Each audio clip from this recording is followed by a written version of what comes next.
Ah putain, excusez-moi, je vous avais pas vu les amis. Comment ça va? Bienvenue pour un nouveau avant-match pour la 17e journée de Arkema avec le match qui opposera la section féminine des Girondins de Bordeaux face aux Dijonnaises. Donc n'oublie pas le petit pouce bleu, le petit abonnement, la petite cloche pour être au courant de mes prochaines vidéos. Sur ce, on est parti. Qu'est-ce que vous voulez que je vous dise? En ce si beau soleil, accompagné de la pluie aussi. Enfin, on est parti. Alors, qu'est-ce qu'on peut dire de ce match contre les Dijonnaises? Une nouvelle fois, c'est un match qui va être d'une importance capitale. Qu'est-ce que vous voulez que je vous dise? Depuis le début de la saison, où elles ont l'occasion d'essayer de s'échapper un petit peu de cette zone rouge, donc qu'elles occupent depuis la mi-saison avec les Lilloises. Mais quand elles ont des opportunités, justement, comme je dis, de dégager de cette zone rouge, contre l'en avant Guingamp notamment, où elles n'ont pas su emballer le match, après être revenues à égalité, là, ce week-end contre Dijon, ça va être la même chose. Ça va être la même chose. Alors, attention, après, comme je dis, dans cette équipe bordelaise, voilà, au fil de la saison, toi, vous qui regardez la vidéo, et moi-même, voilà, on le sait. On le sait qu'elles sont capables d'ouvrir le score de manière très rapide. Ou même de mener, genre peut-être après le premier quart d'heure ou des trucs comme ça. Mais le problème des Bordelaises à l'heure actuelle, c'est qu'elles n'arrivent pas à tenir le score jusqu'au bout, quoi. Et même essayer d'enfoncer le match le plus vite possible pour se mettre à l'abri. Et ça, franchement, c'est tout un problème à chaque match. Notamment contre les Montpelliéraines, la journée précédente, où elles ont, comme je dis, ouvert le score. Mais après, voilà, tellement que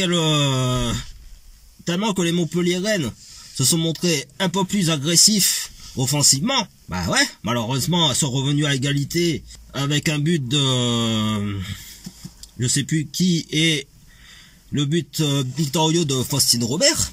Mais là, franchement, contre Dijon, et au vu de ce qu'on a pu voir lors des phases allées, donc à l'extérieur, ça s'est joué sur des petits détails. Et surtout en infériorité numérique face avec Maël Seguin qui a été exclu du match.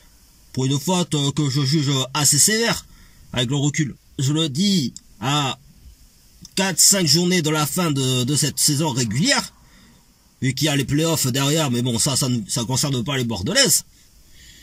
Mais ça me fait très peur. Ça fait vraiment peur de se dire que là, si elle rate le coche samedi contre les Dijonnaises, parce que faut dire qu'au classement général, elles sont à 6 points de retard.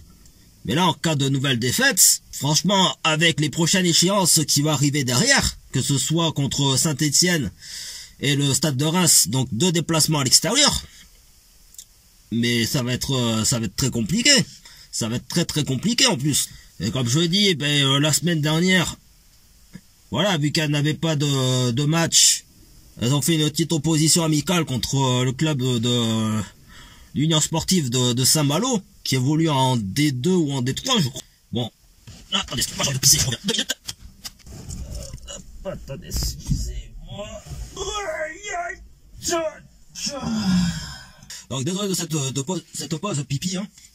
Ouais, avec un petit Powerade saveur mango 5. Pour la petite vanne pourrie. Et donc, oui, je disais, si on devait regarder un petit peu l'historique de cette confrontation, donc avec l'arrivée des Dijonnaises lors de la saison 2018-2019, mais franchement, depuis 2018, les Bordelaises ont un total avantage sur les Dijonnaises. Enfin, quand elles reçoivent ces mêmes adversaires. Donc avec seulement 4 victoires et un seul nul.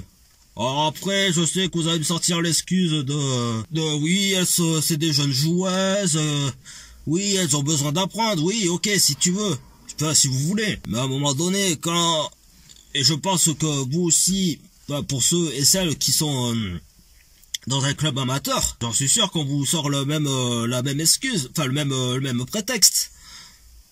Et qui pourtant, j'en suis sûr et certain que dans les petits clubs aujourd'hui, il y a peut-être des futurs pépites qui évolueront dans un club professionnel, je l'espère, je croise les doigts. Mais à un moment donné, quand vous faites partie, quand ces joueuses-là font partie d'une institution historique, bon, même si ces dernières années, voilà, hein, je veux pas trop revenir sur l'histoire des Girondins de Bordeaux, il faut qu'il y ait, faut que ça, parce que comme je disais la dernière fois dans une des vidéos précédentes, je me dis, mais ces joueuses-là, au bout du compte, elles vont voir un coup la D1, un coup la deuxième division. Alors après, pour remonter un projet d'accès à la D1 féminine l'année suivante, ça va être compliqué, parce qu'il faut quand même rappeler que la D2 féminine aujourd'hui roule avec une seule poule, un groupe unique, donc à 18 équipes, je crois, ou 16 équipes. Quand je vois le niveau de certaines équipes de D2, ça va être compliqué. Ça va être compliqué d'aller les battre. Donc franchement, si j'avais un conseil à donner à toutes ces jeunes joueuses bordelaises, bon, même si je suis pas joueur de foot de base, hein, moi je suis un simple supporter, mais défoncez-vous sur le terrain, prenez des risques, sacrifiez-vous pour l'équipe. Après attention, comme je dis, je manque pas de respect à cette équipe dijonnaise, parce qu'en plus voilà, je sais que cette équipe dijonnaise, ça a été difficile pour elle aussi ces derniers temps, enfin, les dernières saisons où il y avait nos anciennes bordelaises, Solène Barbens, Rose Lavo, qui est toujours là-bas d'ailleurs, Mylène Tarieux, il y avait Carole Rodriguez, et ainsi de suite. Et franchement, quand je vois cette jeune équipe aujourd'hui de Dijonnaise, même malgré leur position actuelle à la 10e place, mais franchement, quand je vois les derniers résultats qu'elles ont faits sur les 5 dernières journées, par exemple, sur les 5 dernières journées de championnat, c'est pas mauvais. Elles sont quand même arrivées à tenir tête certaines équipes, bon, qui elles aussi étaient, on va dire, entre le milieu du classement et le bas du classement.